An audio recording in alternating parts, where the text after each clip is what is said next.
21শে ফেব্রুয়ারি আন্তর্জাতিক মাতৃভাষা দিবসে ভাষা শহীদদের প্রতি শ্রদ্ধা জ্ঞাপন করতে মুর্শিদাবাদ জেলা কংগ্রেসের পক্ষ থেকে বিশেষ কর্মসূচির আয়োজন করা হলো। এদিন বহরমপুরে জেলা কংগ্রেস কার্যালয়ে ভাষা শহীদ মুর্শিদাবাদ জেলার আবুল বরকতের মূর্তিতে মাল্যদান করেন প্রাক্তন প্রদেশ কংগ্রেস সভাপতি অধীর চৌধুরী। ছিলেন জেলার কংগ্রেস নেতা কর্মীরা। ঈদ মুবারক জানান এবার স্টাইলের সাথে পাঞ্জাবির রাজা নবাবের কালেকশনে। ঈদের সেলিব্রেশনের ডিজাইনার সেরা পাঞ্জাবি মানি পাঞ্জাবির রাজা নবাব। নবাব দিচ্ছে পবিত্র ঈদের কেনাকাটায় আকর্ষণীয় উপহার। পাঞ্জাবির সেরা ঠিকানা পাঞ্জাবির রাজা নবাব। নবাব, খাগড়া, বহরমপুর, মুর্শিদাবাদ। যোগাযোগ 9732 888 000। ভাষা দিবস পালন করাটা জরুরি এবং সেই সুবাদে বিনা প্রস্তুতিতে হঠাৎ করে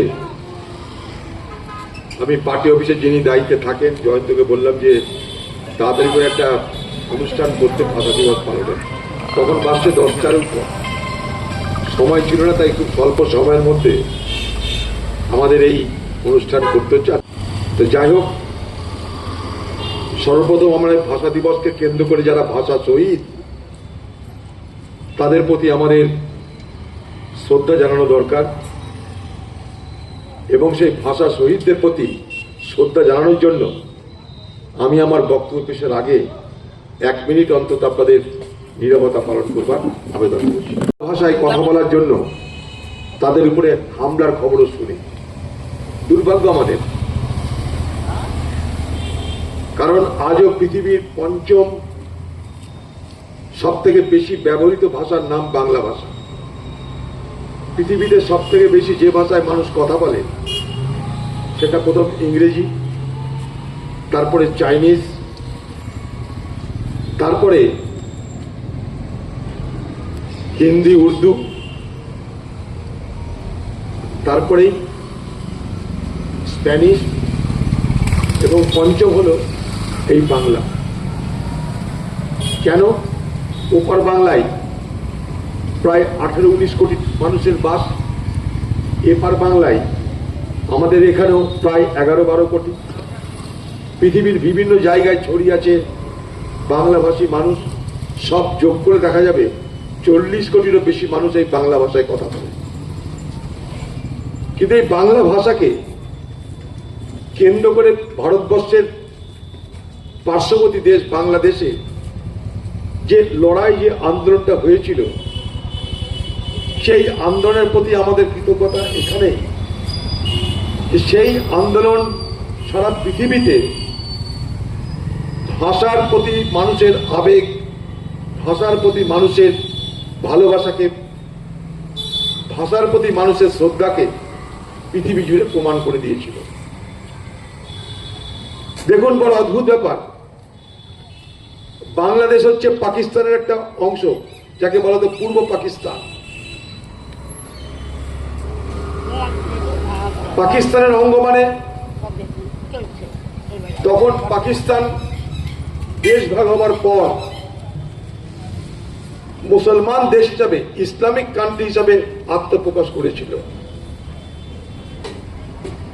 পাকিস্তান সরকার ঘোষণা করলো দেশের ভাষা হবে উর্দু।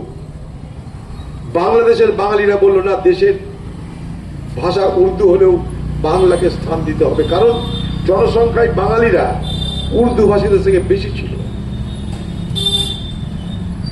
এই দাবি করতে গিয়ে মোহাম্মদ আলী জিন্নাহ বাংলাদেশে এসে বলল যে উর্দু হবে পাকিস্তানের জাতীয় ভাষা, স্টেট ল্যাঙ্গুয়েজ। তার প্রতিবাদ করতে গিয়ে সারা বাংলার ছাত্র যুব সমাজ আইনসভাকে ঘেরাও করার পরিকল্পনা করল। জঙ্গিশাহী পাকিস্তানের ফৌজ গুলি চালালো। সেই গুলিতে কয়েকজন যুবকের, প্রতিবাদী যুবকের মৃত্যু হলো, যাদের মধ্যে একজনের বরকত আমাদেরই জেলার ছিল। শিশুরও মারা গেছিল, অলিউল্লাহ তার নাম। কিন্তু বাংলাদেশের বাংলাভাষী মানুষ ভীত হয়নি, আন্দোলন থেকে সরে আসেনি। তাই পাকিস্তানের জঙ্গি শাহীরা বাধ্য হয়ে 56 সালে স্বীকৃতি দিয়েছিল, ঠিক আছে ভাই বাংলাকে মেনে নিলাম।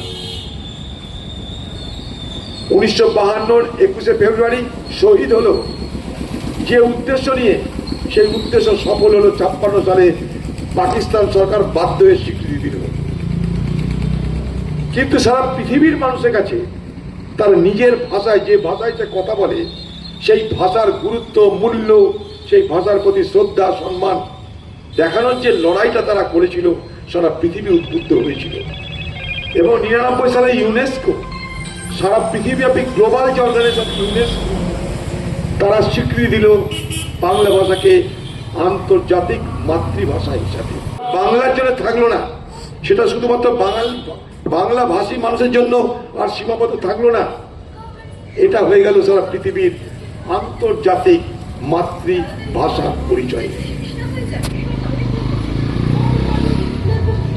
মাদার ল্যাঙ্গুয়েজ শুধু বাঙালির নয়, সারা পৃথিবীর যেখানে যেখানে যে কোনাতেই মানুষ তার ভাষায় কথা বলে, সেই কথা বলার অধিকারটা এই আন্দোলনের মধ্যে দিয়ে স্বীকৃত হয়ে আজকে সারা পৃথিবী জুড়ে আন্তর্জাতিক মাতৃভাষা দিবস হিসাবে পালিত হয়। সে আজকে সেই শহীদ মিনারে সারা বাংলাদেশের মানুষের সমাগম হবে। আজও বাংলাকে বাঁচিয়ে রেখেছে বাংলাদেশের বাঙালিরা, এটা মানতেই হবে। আমাদের দেশের, আমাদের রাজ্য বাংলা হলেও এই রাজ্য থেকে অনেক বেশি বাংলার কদর করে পাশের দেশ বাংলাদেশ। সেখানে যাবেন, এয়ারপোর্টে বাংলা ভাষা লেখা, গাড়ির বনেটে বাংলা ভাষা নাম্বার বাংলা ভাষায় লেখা, সেখানকার টাকাতে বাংলা ভাষা লেখা, সেখানকার দোকানে বাংলা ভাষা লেখা। যদি বাংলার সমাদর দেখতে হয় কোথাও, তা নিশ্চয়ই বাংলাদেশের বাংলার বাঙালি মানুষদেরকে আমাদের শ্রদ্ধা জানাতে হবে, কারণ তারা মর্যাদা রেখে, সম্মান রেখে দিনটা পালন করে। যাও, আমি আর এই নিয়ে বিশেষ বক্তব্য দীর্ঘায়িত করবো না, রোদও লাগছে আপনাদের। সুন্দর অনুষ্ঠানটা, মনোজ্ঞ অনুষ্ঠান হলো এখানটায় আপনাদের সকলের উপস্থিতিতে। খুব শর্ট টাইমে এই অনুষ্ঠানটা করার জন্য আমাদের পার্টির মুখপাত্র জয়ন্তবাবুকে ধন্যবাদ। এই দিনটা যেন প্রত্যেক বছর করা হয়, তার জন্য টাউন কংগ্রেস, জেলা কংগ্রেসের কাছে আমার দাবি থাকলো। জয় হিন্দ।